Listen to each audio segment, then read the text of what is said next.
안녕하십니까. 더불어민주당 국민소통위원회 2월 27일 목요일 미투파출소 현황 및 대응 브리핑하겠습니다. 오늘 국민소통위원장 전용기 의원님 함께하셨습니다.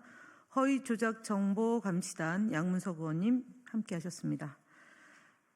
민투파출소 현황은 2월 27일 9시 기준으로 944명이 방문했고 381건이 제보됐습니다.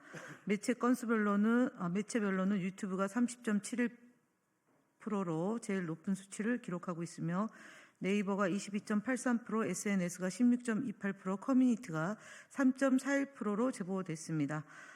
주로 제보된 내용은 양문석 의원님이 먼저 발표하시겠습니다. 예, 오늘은 좀비 채널, 그다음에 간첩, 그리고 이하여대 관련 내용들을 정리해서 말씀드리겠습니다.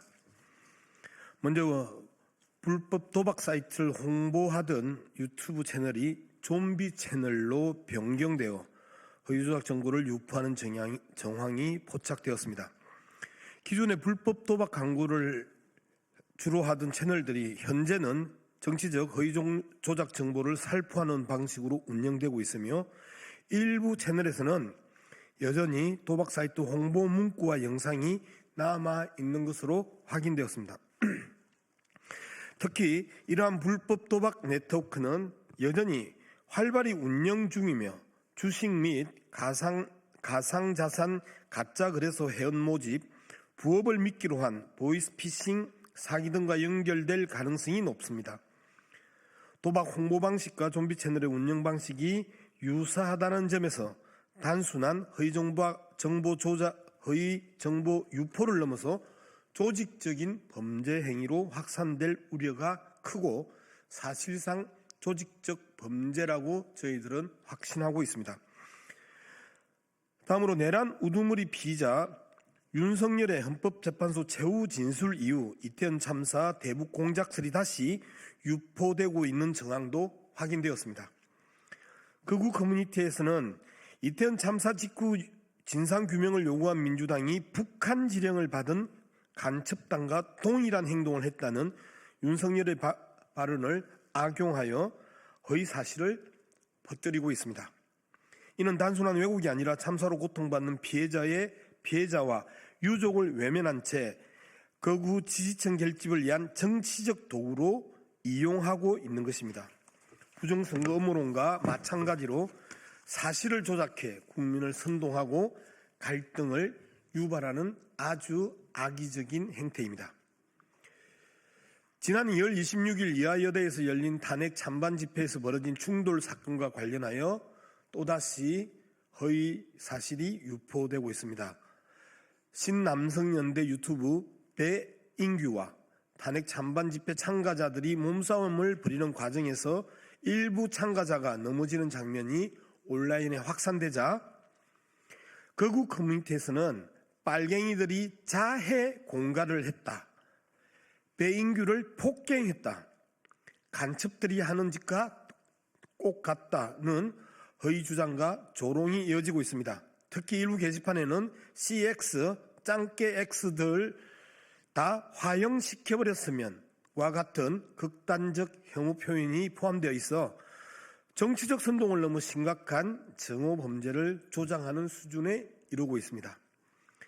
허위조작 정보감시단에서는 다음과 같은 조치를 취하겠습니다. 첫째, 좀비 채널이 단순한 허위조작 정보 유포를 넘어 불법 도박, 금융 사기 등과 연계된 조직적 범죄에 활용되고 있는 정황을 분석하여 수사기관과 공유하겠습니다. 둘째, 이태원 참사 대북 공작설로 허위 조작 정보를 유포하며 피해자를 모욕하고 정치적 선동 목적으로 허위 조작 정보를 확산하는 행위에 대해서는 강력하게 대응하겠습니다. 셋째, 이화여대 집회 참가자들에게 피해를 끼친 극우 유튜브와 허위 조작 정보로 여론을 조작하는 자들에 대해서는 적극적으로 법적 조치를 하겠습니다. 국민소통위원회 허위조작 정보감시단은 악의적인 허위조작 정보 확산을 막기 위해 끝까지 대응하겠습니다. 국민 여러분께서도 민주파출소의 적극적인 제보와 협조 부탁드립니다. 네, 어제 국민의힘 서지영 원내대변인이 논평을 통해서 허위 조작 정보를 유포했습니다. 극우정당 국민의힘이 기승전 이재명 대표를 걸고 넘어지는 일이 어제 오늘의 일이 아니라 바로 일상화되고 있습니다. 민주당의 정당 활동에 대해 트집을 잡고 말도 안 되는 터무니없는 일로 재생산하고 있는 점에 대해서 강력히 규탄하고 있습니다. 민주파출소는 지난 1월 2일 공식 출범한 이후에 총 33만 명이 방문하였고 약 9만 건의 제보가 접수됐습니다. 지난 1월 2일, 10일 동안 양일간에 걸쳐서 비상계엄 옹호 발언한 극우 유튜브를 명예훼손으로 고발했고 국민의힘 진짜뉴스 발굴단을 명예훼손 혐의로 고발했습니다. 스카이데일리에 대해서는 언중에 제소하고 있습니다. 1월 24일 서부지법 폭동 관련해서 게시글 41건을 영등포 경찰서에 고발했고 2월 5일에는 국민의힘 지도부 살해 협박을 포함한 6건을 서울경찰청에 고발한 바 있습니다. 이재명 대표에 대한 허위 사실, 소년원에 다녀왔다는 등 이미 허위 사실임이 명백히 밝혀져서 된 사건에 대해서도 유포한 것에 대해서 저희가 고발했고요. 당대표 및 당인사 살인 예고글 14건, 문형배 헌법재판관 등 허위 사실 게시글 21건, 전강훈 목사, 손현보 목사, 전한길 강사, 코나아이, 803 구판, 헌재 LPG 자폭 등 허위 사실에 대해서 저희가 고발했습니다. 네이버 카페와 블로그 등을 통해 권리를 침해한 489건 중에 247건을 삭제 및 폐쇄 조치를 했습니다. 그렇기 때문에 서지영 원내대변인이 발표한 논평은 사실이 아닙니다. 또한 좀비 채널 102건 중에 29건이 계정이 폐쇄됐고 국민에게 해로운 채널에 대해서는 지속적인 모니터링과 신고를 하겠습니다. 더 이상 허위 조작 정보와 가짜 뉴스를 살포하지 마십시오. 그렇다고 해서 윤석열 대통령이 파면 안 되지 않습니다. 파면됩니다. 다음으로는 국민의힘 거짓말 시리즈에 대해서 30번째와 31번째에 대한 말씀을 하겠습니다.